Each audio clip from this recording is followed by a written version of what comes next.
Hablar de investigaciones, un proceso súper importante de la seguridad privada que se realiza de manera preventiva o de manera posterior al hecho, es decir, cuando hablamos de una investigación como de carácter forense, es decir, sobre los hechos. ¿Qué es investigar? Investigar es ir al fondo de los hechos, hacer una averiguación sobre las causas, sobre los motivos, sobre los móviles, pero muy especialmente sobre los responsables. Entonces, cuando hablamos de investigación, hablamos de establecer el qué, el quién lo hizo, el cómo se realizó, el por qué fue realizado, el para qué se realizó y en dónde, tiempo, modo y lugar. Investigar en seguridad privada es una necesidad y es una obligación hacerlo dentro de un parámetro y dentro de una metodología que nos permita asegurar que el resultado de la misma es confiable. Cuando hablamos de investigaciones tenemos que tener en cuenta cuáles son los recursos de la investigación. Y los recursos de la investigación de manera muy general, nombramos generalmente 3 recursos. El primero son las fuentes, es decir, de dónde obtenemos la información. ¿Quién nos suministra esa información? ¿Qué nos suministra la información? Recordemos que hoy con el tema del Internet de las cosas, pues también hablamos de que las cosas nos hablan, los objetos nos hablan, las situaciones nos hablan, las evidencias nos hablan y las circunstancias nos hablan. Entonces todos ellos pueden ser considerados como fuentes. Igualmente el segundo elemento o el segundo recurso de una investigación es el reporte, es decir, de todo eso que a uno de la fuente, qué es lo que voy a llevar a mi reporte. Y en tercer lugar, el recurso pues obviamente es el investigador, es decir, la persona o las personas que aplican el proceso de investigación a las fuentes para obtener un reporte significativo. Dentro de la función que tenemos los coordinadores operativos de seguridad está la función de investigaciones. Es una función fundamental para poder establecer siempre cuáles son las causas de las situaciones y a su vez establecer unas opciones de mejora sobre esas fuentes que hemos encontrado. También la investigación debe estar orientada a desvirtuar la culpabilidad. Fíjense que no hablamos tanto de buscar al culpable, más bien nos tenemos que centrar en buscar a los inocentes. Entonces las investigaciones pueden ser originadas desde un hecho punible, por ejemplo, o puede ser ocasionada por una sospecha o puede ser ocasionada por una solicitud del cliente. Cuando nosotros estamos hablando de la fuente, hay unas fuentes de esta investigación que son las fuentes humanas. Esa fuente humana se conoce como informante. Tenemos diferentes tipos de informantes. También tenemos otro tipo de informante no humano, intangible o tangible, que puede ser un hecho, una circunstancia o un objeto que de alguna manera contiene una información que es de aporte e interés para la investigación. Cuando nosotros hablamos entonces de los informantes, sabemos que estos son de gran valor para la seguridad privada y es fundamental que nosotros construyamos fuentes de información dentro de nuestros servicios, no con el ánimo de generar conflicto y demás, sino porque tenemos que tener ojos vigilantes que dentro de la prestación del servicio nos permitan detectar tempranamente y establecer claramente cuáles pueden ser situaciones que le aportan a una investigación en determinado momento. Siempre que nosotros hablamos de los informantes es muy importante establecer el carácter o interés del informante. ¿Por qué quiere informarnos? ¿Cuál es su motivo de información? Recordemos que muchas veces las personas culpables se prestan como informantes para contaminar la información o desvirtuar o desviar lo que nosotros estamos recolectando dentro de esa investigación. Es muy importante también a que hagamos una verificación de la causalidad que lleva a esta persona a ser informante y también de la validez y la credibilidad que puede tener dentro del proceso investigativo. Entonces, en el proceso de seguridad privada y cuando estamos hablando de la función o del rol de coordinador de seguridad de la operación, pues tendremos varios tipos de investigación en la que podemos participar como coordinadores. El primer tipo de investigación es esa investigación que hacemos para un solicitante o que también la conocemos con el nombre de investigación de preempleo. En esa investigación, ¿en qué podemos participar? Podemos participar en esa indagación de los datos que la persona consigna en su hoja de vida. Podemos participar en hacer un apoyo, por ejemplo, a la visita domiciliaria, que es donde hacemos una investigación y corroboración de esos datos de familia y sociales, antecedentes familiares, que la persona nos ha consignado en su solicitud de empleo, que conocemos aquí un poco más como hoja de vida, pero que realmente se conoce como solicitud de empleo, que es aquel documento donde la persona consigna todos sus datos personales, académicos y laborales para que nosotros podamos hacer una investigación sobre la veracidad de esos datos consignados. El segundo tipo de investigación es aquella investigación que hacemos relacionada con delitos, que también se conoce como investigación de caso específico. Esa investigación relacionada con delitos o con un incidente que pudo hacer un delito puede ser un caso específico de carácter doloso, criminal o delictivo, o puede ser un caso específico de infracción a normas o a reglas o políticas dentro de una organización. También hacemos indagaciones administrativas que pueden incluir todo lo anterior, pueden incluir temas de pérdidas, pueden incluir conductas sospechosas, pueden incluir hechos materializados o pueden incluir inclusive actos criminales. Cuando nosotros hablamos del proceso de investigación, tenemos que tener en cuenta que debemos llevar a nuestro presupuesto como coordinadores, considerar un rubro para esas investigaciones, porque normalmente el costo de las investigaciones tiene una generación relacionada con el personal que utilizamos en la investigación. Si tenemos que acudir a un tercero, por ejemplo, que nos haga una investigación como investigador privado, pues eso considerará un rubro. Caso en el cual tendremos que nosotros ser quienes verificamos la competencia de ese investigador, ¿cierto? El estar seguros que la persona está en capacidad de hacer la investigación y que es autónomo para hacerla y no tiene ningún conflicto de interés. Igualmente tenemos que considerar los costos de comunicaciones. Cuando hacemos, por ejemplo, investigaciones con destino lejano, entonces también tendremos que considerar los costos de movilización y los costos de transporte. Un elemento fundamental de la investigación es la evidencia o prueba. Cuando nosotros hablamos de evidencia, estas pueden ser físicas o circunstanciales. Cuando hablamos de evidencias físicas son aquellas que son tangibles, que se pueden coger, que se pueden ver, que se pueden evidenciar. Dentro de esas evidencias tenemos las huellas, por ejemplo, la sangre, los restos de una construcción, los restos de un automóvil, los restos, inclusive los restos humanos. Todo esto son consideradas evidencias o pruebas. Hay un aspecto muy importante en la investigación que está relacionado con el manejo de las pruebas. Y en esto, el coordinador de operaciones debe tener claro e instruir a su personal sobre qué hacer en caso de la materialización de un riesgo o un siniestro, qué deben hacer con estas pruebas. Y hay unas reglas básicas que son responsabilidad generalmente de las personas de seguridad.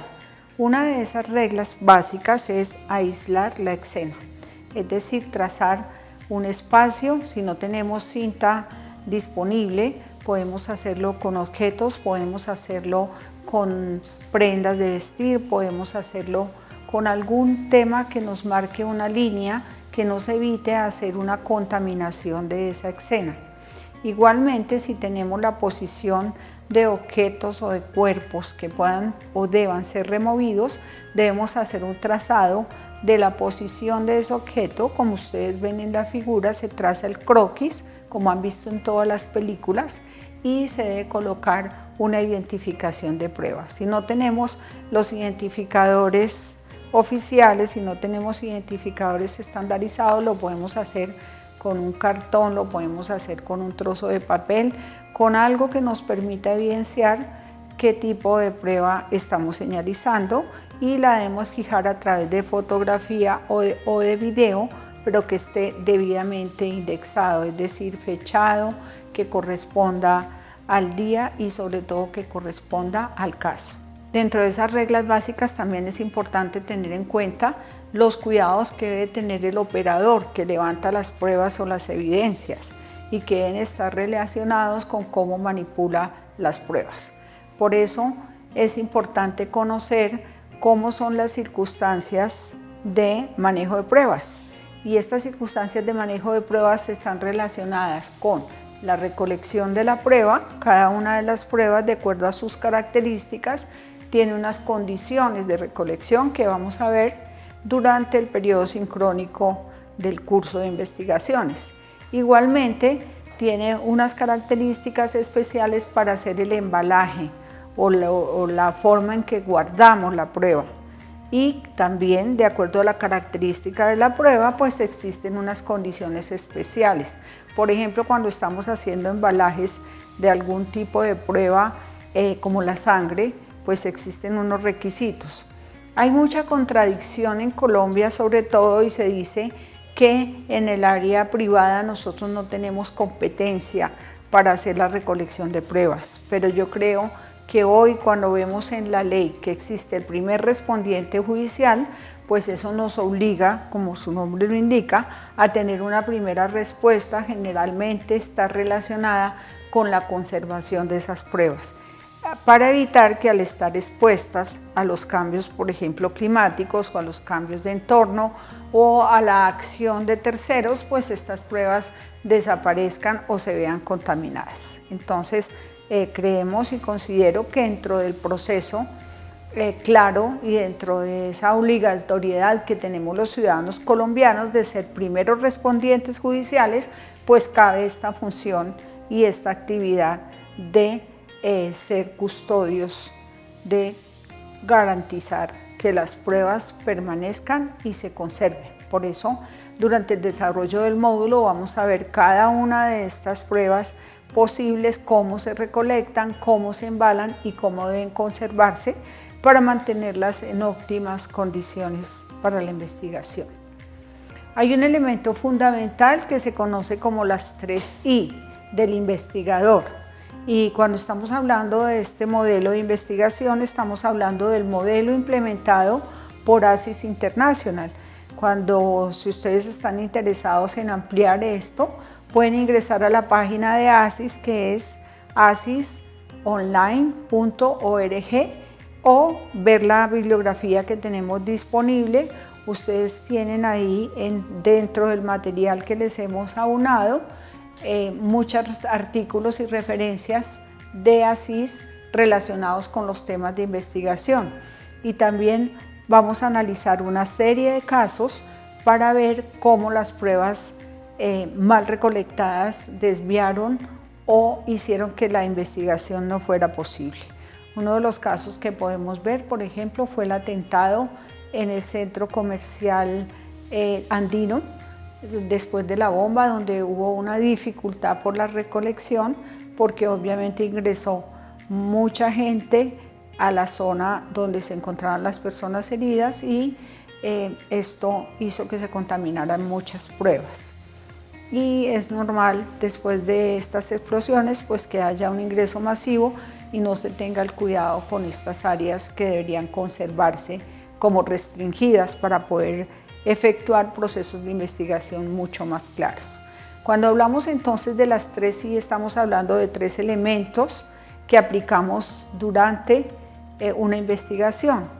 No están en un orden de importancia, simplemente los voy a relacionar.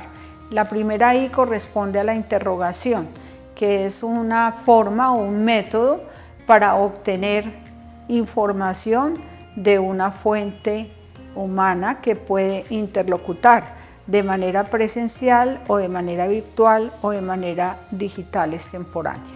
Es decir, que yo puedo hacer un interrogatorio escrito y que la persona me lo conteste en tiempo real o en tiempo futuro, y con eso puedo obtener información, ¿cierto? También puedo hacer un interrogatorio face to face o puedo hacer una interrogación de manera virtual, donde hago la entrevista con la persona a través de un medio, como bien estamos diciendo, que sea virtual.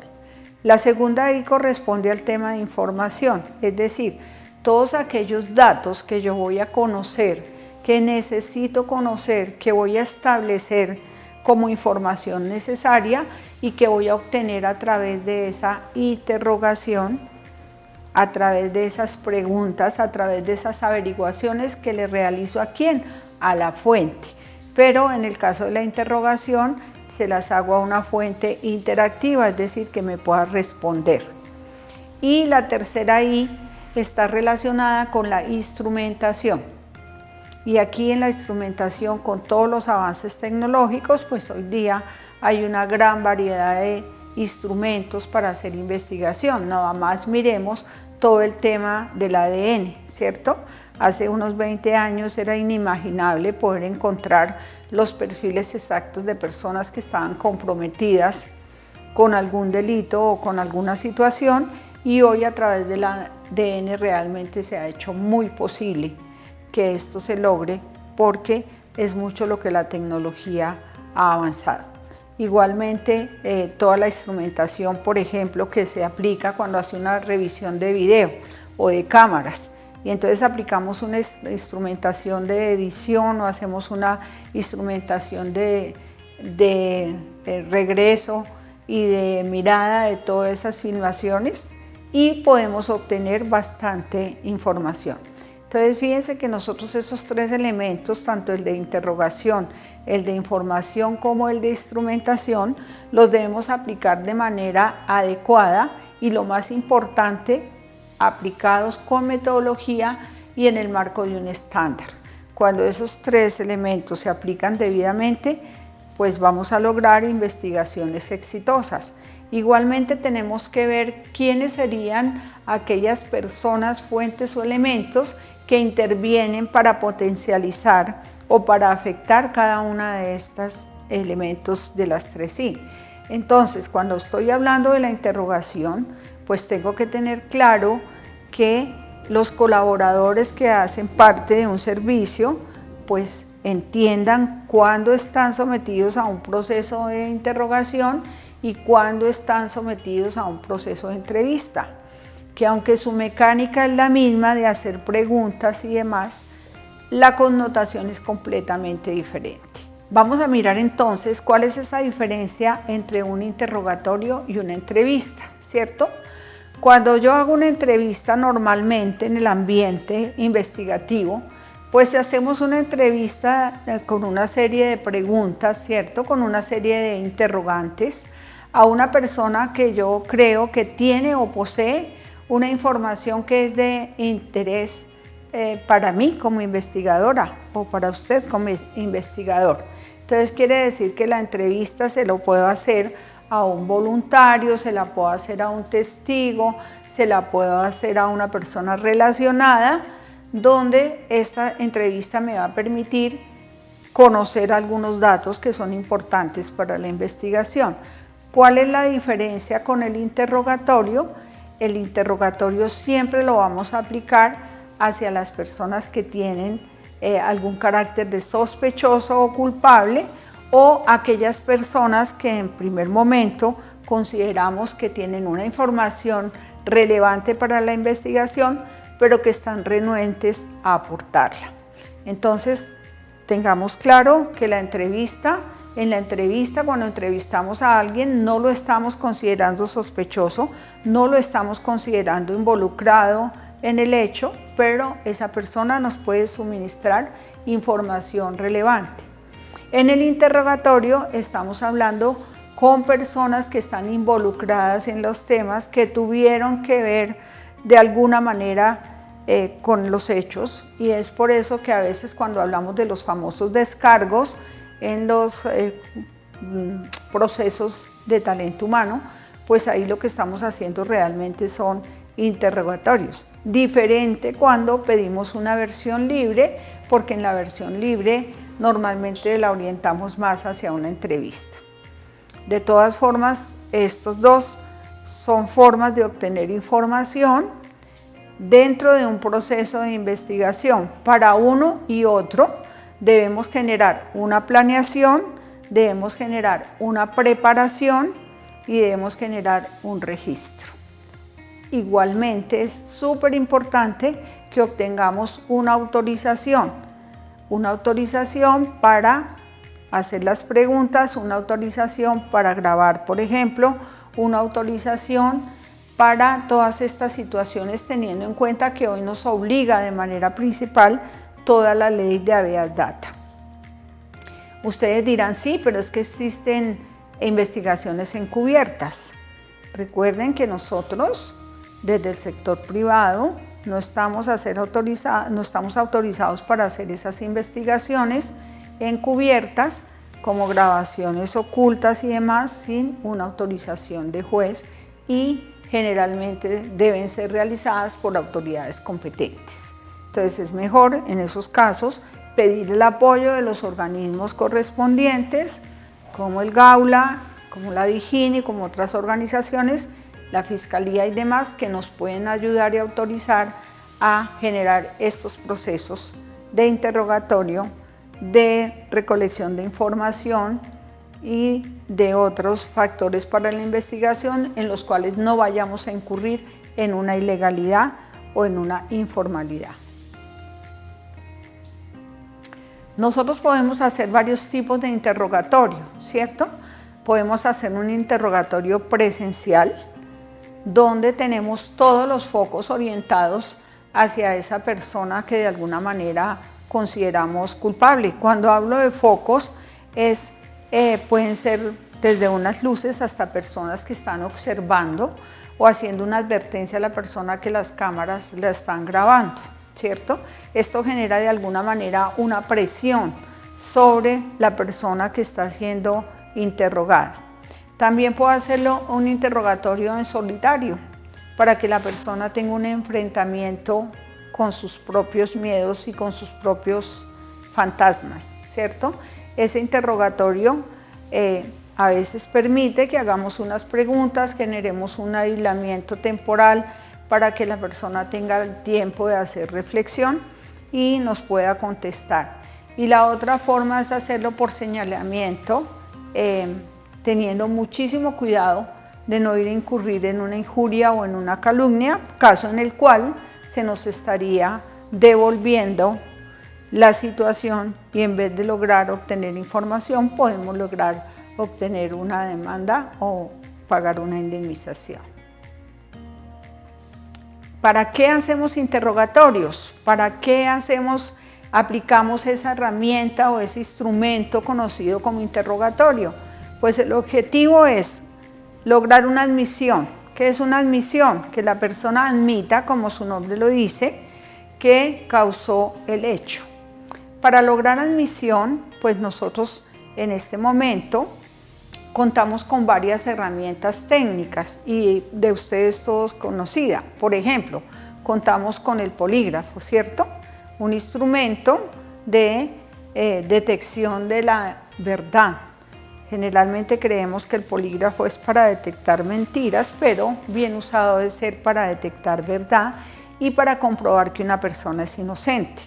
Entonces, normalmente, como el polígrafo y las otras herramientas de decepción indicada, se conoce como decepción indicada al resultado, esas herramientas, pues normalmente lo que buscan es con sus dos etapas. La primera, que es una etapa de entrevista, donde se le hace una consulta, donde se le advierte a la persona en qué consiste el examen, por qué está siendo sometida al mismo, y se usa la misma técnica tanto para el polígrafo como para el analizador de voz, conocido como el BSA, que fue el que utilizaron en el famoso caso de Clinton con la señorita Lewinsky.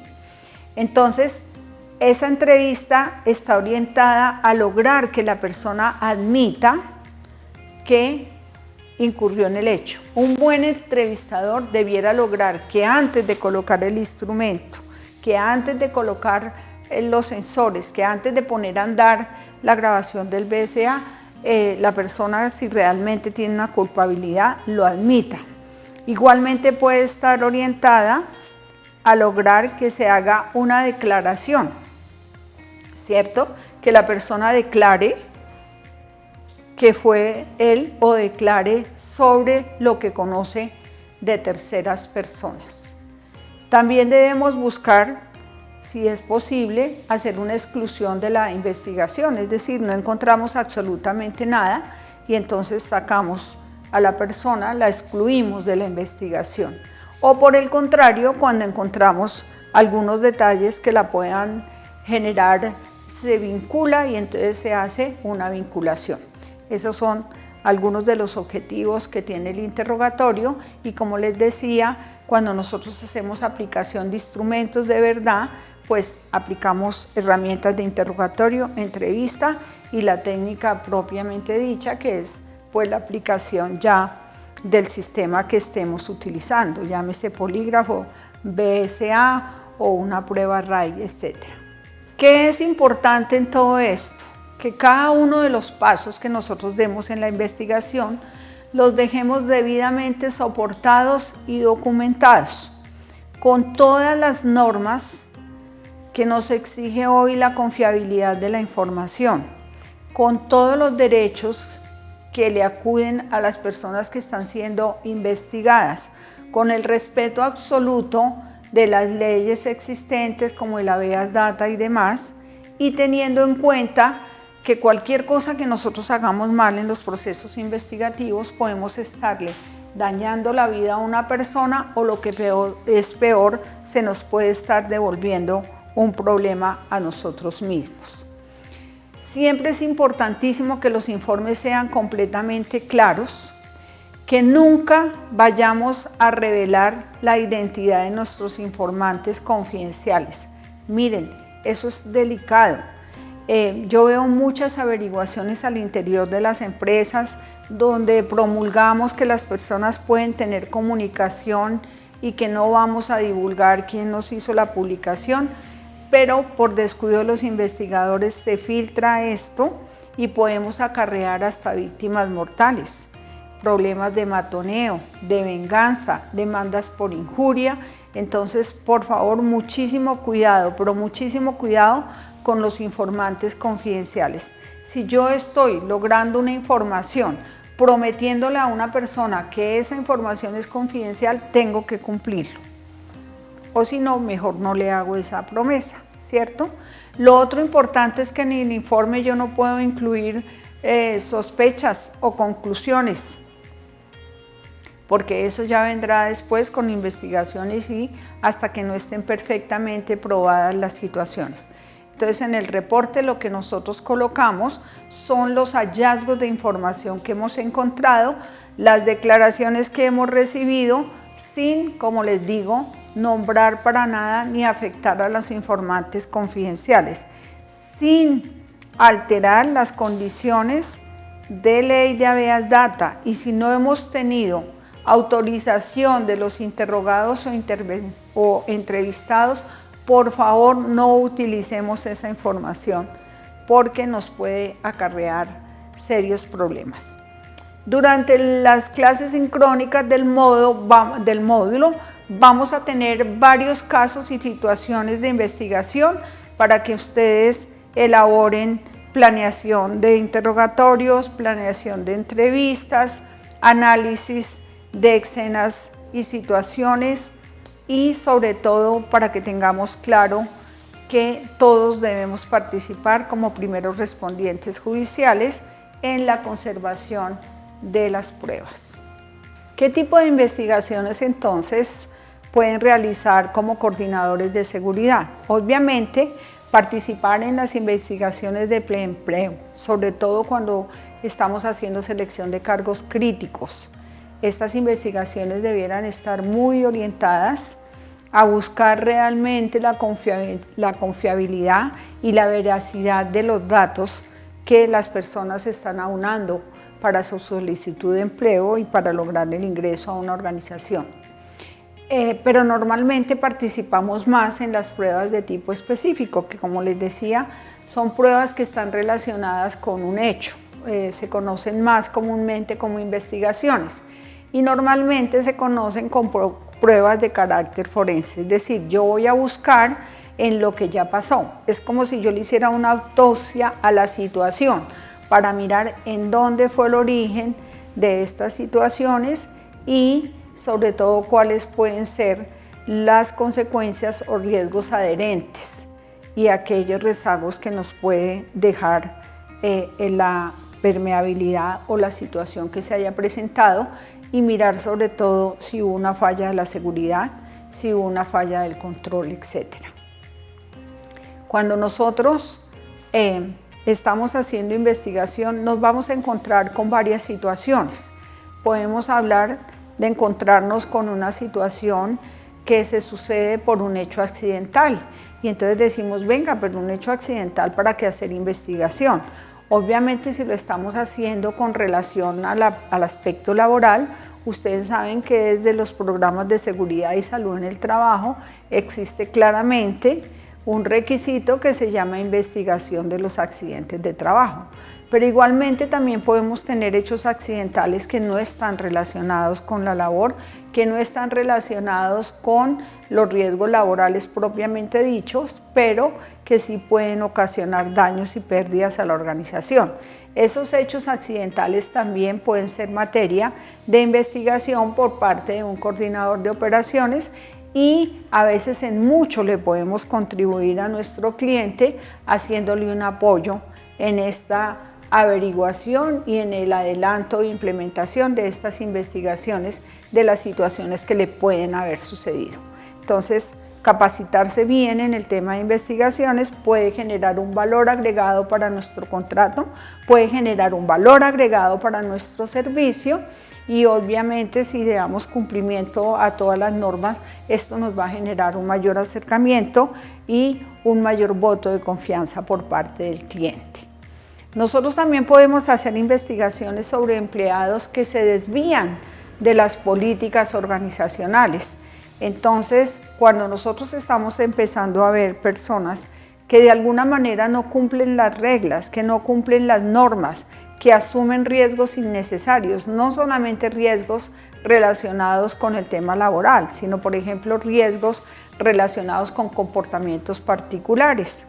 Está muy de moda, por ejemplo, el tema de la ludopatía. Ustedes saben que esto es una condición que hace que las personas se aficionen a los juegos de azar y esto ha llevado a la ruina a mucha gente y lleva también a que las personas incurran en conductas dolosas dentro de sus organizaciones para poder sostener pues esta desviación o adicción que se conoce que es adicción al juego, como es la ludopatía. Pero también tenemos algunas situaciones, por ejemplo, de farmacodependencia, que también están causando mucha mella dentro de las organizaciones y que dependiendo de las funciones y de la misión que cumpla un funcionario de la organización, pues puede exponer la organización a grandes pérdidas o situaciones inclusive desastrosas. Por ejemplo, un piloto de avión que tenga una adicción particular que lleve a ciertos condicionamientos y no sean detectados, como han visto ya 2 casos en la historia de la aviación mundial, en que fue por consumo de drogas de la tripulación en que se sucedieron estos accidentes. Entonces, por eso es importante que nosotros tengamos claro que este tipo de averiguación ya se convierte en una investigación respetuosa, sí, con un procedimiento básico también, pero que estemos absolutamente seguros que estamos haciendo prácticas de investigación completamente legales y completamente técnicas para que nos den un resultado acertado. Consideremos nuevamente el tema de los dispositivos técnicos que son usados en la instrumentación de la investigación. Tenemos un caso muy común dentro de la seguridad privada, que es el uso, por ejemplo, del circuito cerrado de televisión, ¿cierto? Entonces, normalmente instalamos el circuito cerrado de televisión como pensando en que nos puede ayudar a hacer unas medidas de detección. Sin embargo, la mayoría de las veces lo estamos utilizando es como un medio de investigación. Y sea que sean cámaras ocultas o no, pues normalmente a ellas es que acudimos para hacer una trazabilidad de los hechos sucedidos. Y por eso es muy importante que cuando nosotros hablamos de circuito cerrado de televisión, podamos llevar una secuencia en las imágenes de grabación, podamos tener una claridad sobre las horas y las fuentes y demás para que estas grabaciones puedan ser aunadas y utilizadas como prueba.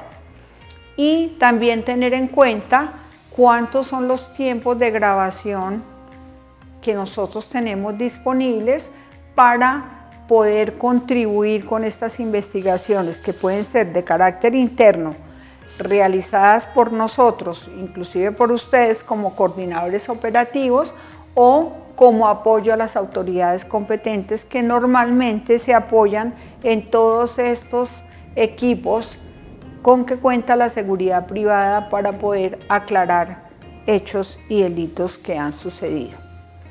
Hay otro tema, por ejemplo, que aunque ya no escribimos mucho, ¿cierto?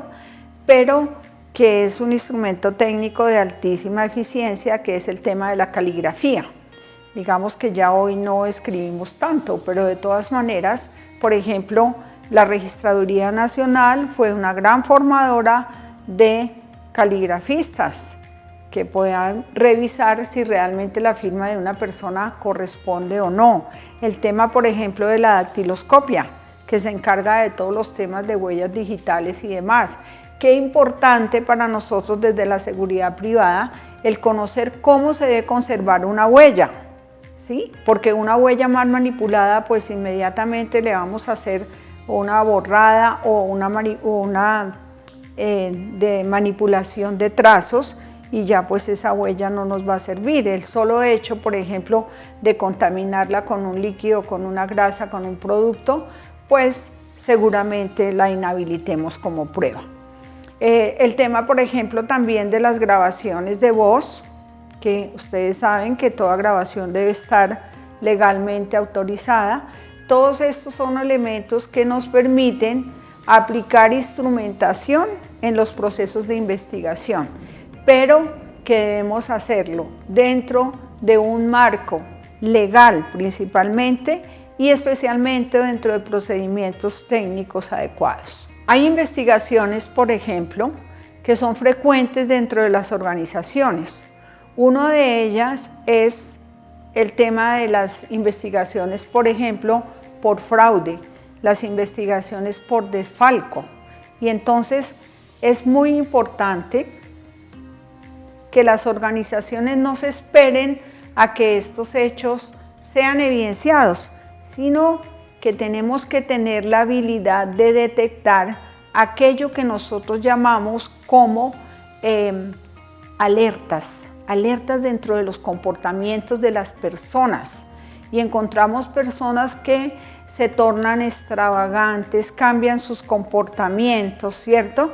Que tienen obsesiones fuertes por alguna situación, aquellas personas que empiezan a tener unas condiciones emocionales diferentes y que empiezan a tener también unos compromisos que están relacionados con actitudes que pueden estar evidenciándonos de alguna manera que han incurrido en situaciones de fraude o en situaciones de desfalco. Hay casos, por ejemplo, de personas que nunca quieren tomar vacaciones, de personas que quieren permanecer todo el tiempo en las oficinas y en ocasiones se ha encontrado que estas personas tenían miedo de que alguien ocupe su cargo porque va a encontrar desviaciones en el conocimiento, desviaciones en el desarrollo de sus funciones o desviaciones que van a estar relacionados con procesos de pérdida, filtración de información o comportamientos deshonestos. Otro aspecto importante, ¿cierto?, que nos compete a nosotros desde la seguridad privada y que especialmente tendría que ver con el tema de los coordinadores, tanto hacia el cliente como a nuestra empresa, es el tema del espionaje industrial. Entonces, si bien hoy se hace muchísimo espionaje a través de los medios digitales, a través de los sistemas, pues también todavía se sigue haciendo un tipo de espionaje por otros medios que están relacionados con las personas que tenemos al interior de la organización. Y se utilizan varios métodos o varias actividades para generar ese espionaje. Uno de esos métodos puede ser el hurto de información sensible, por ejemplo.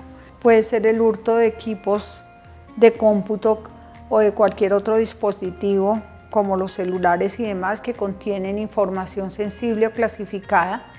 Puede ser también a través de la infiltración o la penetración de una persona a nuestra organización.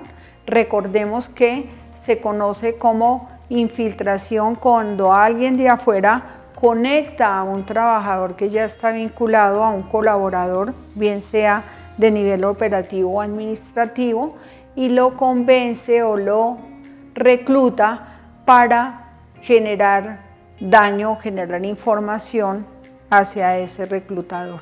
Esto se ha vuelto una forma de competencia desleal y entonces cuando estamos interesados en proveer licitaciones importantes o algo, pues tratan de infiltrar a las personas que tienen esta condición sensible o que son vulnerables o porque son un factor de riesgo al conocer información privilegiada. Y la penetración es cuando traemos una persona externa y lo colocamos dentro de la organización. También se utiliza que se presenten falsos aspirantes para ocupar cargos sensibles en periodos cortos de tiempo, pero que van a tener la oportunidad de conocer todo el funcionamiento interno, las debilidades y sobre todo los planes futuros de las organizaciones para actuar en consecuencia. Hay también métodos de espionaje que están relacionados, como ya hablamos, con los medios electrónicos, ¿cierto? Todas las modalidades que conocemos y que veremos en el campo de la seguridad de la información, pero también tenemos temas tan antiguos como buscar en las basuras y en los desechos. Entonces no tenemos el cuidado de utilizar de manera adecuada el tema de la clasificación de los dispositivos sólidos y vamos generando pérdida de documentación por allí. En el ánimo también, por ejemplo, del ahorro del papel, pues a veces hacemos impresiones sobre documentos importantes creyendo que son hojas de borrador y también por ahí podemos tener temas. Todo esto hoy hace posible el espionaje industrial, que debemos estar alertas y atentos y estar contribuyendo permanentemente en investigaciones preliminares que nos permitan detectar circunstancias, sobre todo cuando estamos abocados al manejo de temas sensibles. Por ejemplo, cuando nosotros hacemos prestación de servicio a entidades críticas o hacemos prestación de servicios a personajes críticos, esas notas sobre su vulnerabilidad, sobre los esquemas de protección, etcétera, se convierten en temas supremamente sensibles para el espionaje industrial.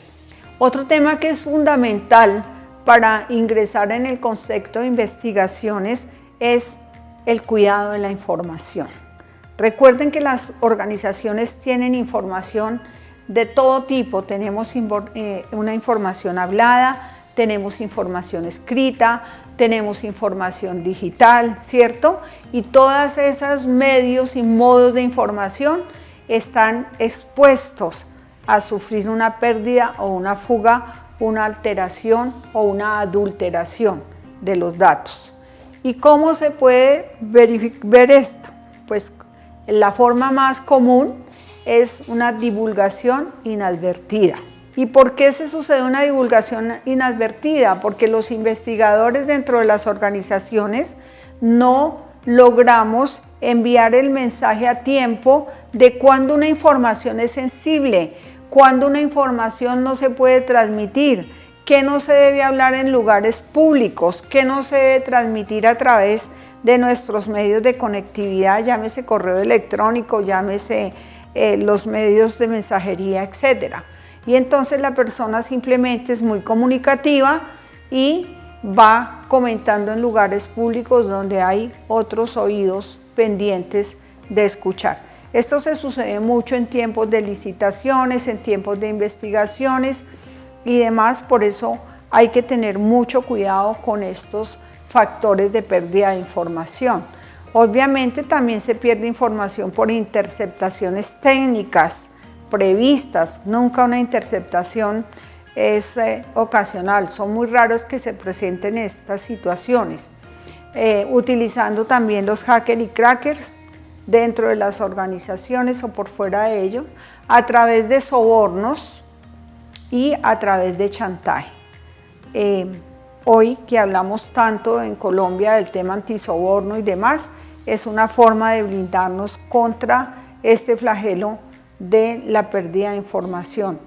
Y en medida que nosotros hagamos una mayor prevención, pues tendremos menos investigaciones, pero tengamos en cuenta que la etapa de prevención también hace parte de la formación del investigador.